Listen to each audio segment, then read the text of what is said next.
Alright, it is 2026, and I keep seeing people ask the same thing: what are the true must-play Switch games right now? So I grabbed 10 picks that feel like straight-up perfect experiences to me, the kind of games you start for a quick session, then suddenly, it is midnight. I am mixing big Nintendo stuff with indie legends and a couple of heavy hitters that just feel unreal in handheld. Let's get into it. Even if you finished it on Switch 1, the Switch 2 version makes Hyrule feel sharper and faster today again. I love how building crazy machines turns every hill, shrine, and enemy camp into a sandbox I control fully myself. The Sky Islands give me that first day wonder, then the depths hit with pure spooky exploration vibes at night. Combat stays flexible because I can fuse anything, improvise mid-fight, and still pull off smart Zelda tricks so often. Side quests are surprisingly emotional, and the NPC stories make the world feel like it is healing slowly with you. When I want chill time, I just glide, cook weird meals, and chase Koroks without any pressure at all either. It is the rare open world that rewards curiosity more than checklists, and that is why I replay it yearly.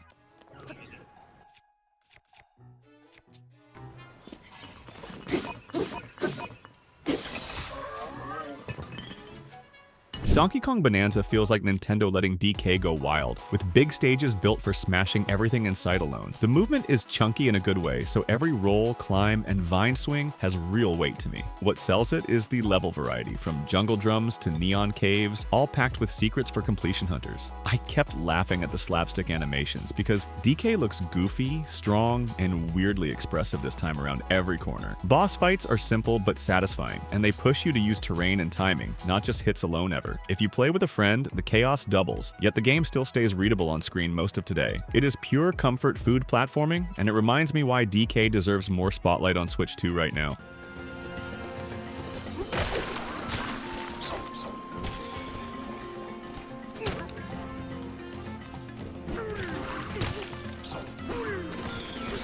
Hades 2 is my late-night obsession because every run feels fresh without forgetting what made Hades special back then. Melino is a great lead, and her moves are quicker with magic tools that change my rhythm constantly each room. The art and voice work still hit, so even when I fail, I want to hear the next line again. I like how the build choices feel meaningful because boons stack in clever ways instead of nonsense numbers every time. Bosses demand focus, but they're fair, and the game teaches patterns without wasting my time too much at all. Between runs, the hub is cozy, and the story bits make me care about the whole cast so much more. If you want a game that respects short sessions and deep mastery, this is an easy 10 out of 10.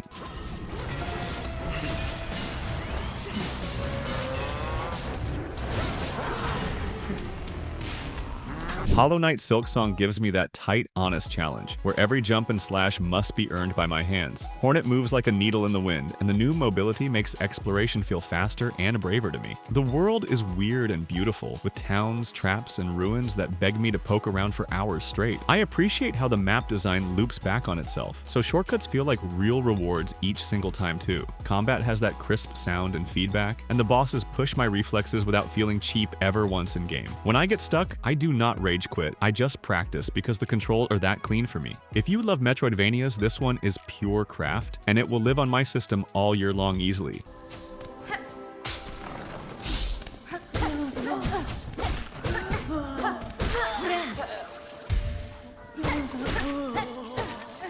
Metroid Prime 4 Beyond is the game I have been waiting for since the GameCube days. No joke at all. Samus finally feels modern again, with smooth scanning, crisp shooting, and environments that beg you to stare longer each room. The atmosphere is classic Prime, quiet and tense where a door opening can feel like a jump scare to me. I love piecing together upgrades because every new beam or visor changes how I read the same space later on. Boss fights hit hard, but the tells are clear, so winning feels like skill, not luck every single battle too. The music does that lonely sci-fi thing, and it makes exploration feel bigger than the map on Switch 2. If you ever liked first-person adventure games, this is the one I would hand you immediately without hesitation today.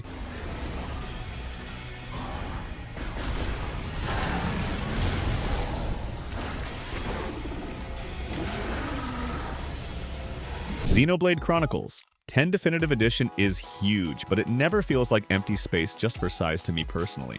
Mira is one of my favorite sci-fi worlds, full of wild creatures, strange skies, and mystery zones to survey. I can spend an evening just hunting materials, upgrading gear, and watching my party grow stronger bit by bit daily. The combat looks chaotic, but once it clicks, chaining skills and positioning feels like a dance for real fans too. What I really respect is the tone, mixing big sci-fi stakes with smaller character moments that land so well. Quality of life tweaks make traveling smoother, so I actually engage with the world instead of menus most days now. If you want a long RPG that feels adventurous, this is a meal, not a snack for your Switch 2.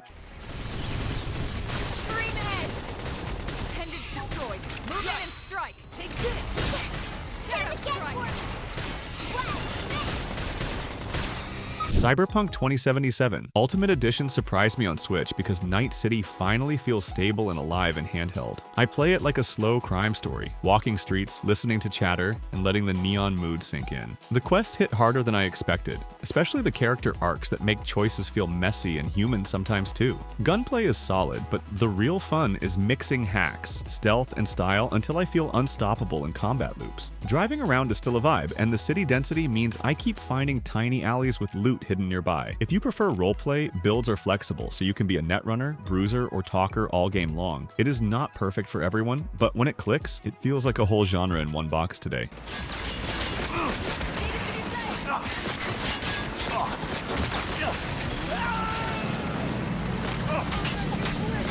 Deltarune. Chapters 1 through 4 is my comfort weirdness, like a dream that keeps changing rules each scene for me. The humor lands, but it also knows when to get quiet, and those mood swings feel honest every time again. I like the battle system because it lets me dodge in real time, then choose actions with intent and care. Your party members have real personality, and the way they talk during fights makes encounters feel alive always to me. Music is the secret weapon here, with themes that stick in my head long after I put it down too. Choices and weird routes make me replay chapters just to see how tiny decisions ripple later on the story path. If you miss games with heart and surprises, Deltarune feels like hanging out with an odd friend all weekend long.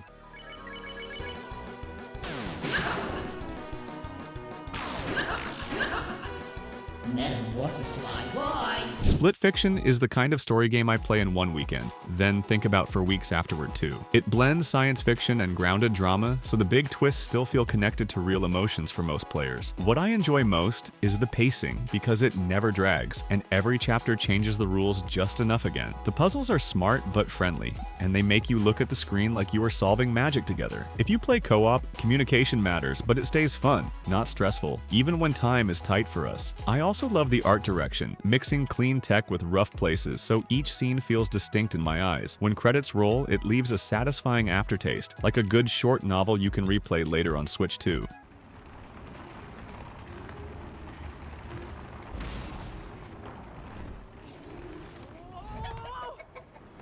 Final Fantasy VII Remake Intergrade is my favorite way to revisit Midgar because it feels modern but classic at once. The combat nails that mix of action and strategy, so I am always switching characters and planning moves mid-battle. Cloud, Tifa, Barret, and Aerith all play differently, which keeps long fights from feeling repetitive to me at any point. The remake expands little moments, like hanging in the slums, and it makes the city feel lived in for real. Music is a huge reason I return because every classic theme comes back bigger without losing its soul at all. Intergrade adds extra content that fits nicely, and it gives me more time with characters I like so much more. If you want a blockbuster RPG that still has heart, this is the easy pick for 2026 on Switch 2.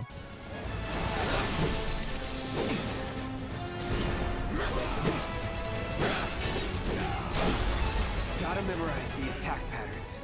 So yeah, those are my 10 perfect picks for 2026. If you have a game you think belongs here, drop it in the comments, because I am always looking for my next obsession. And if you want more Switch 1 and Switch 2 lists like this, you know what to do. Stick around, and I will see you in the next one.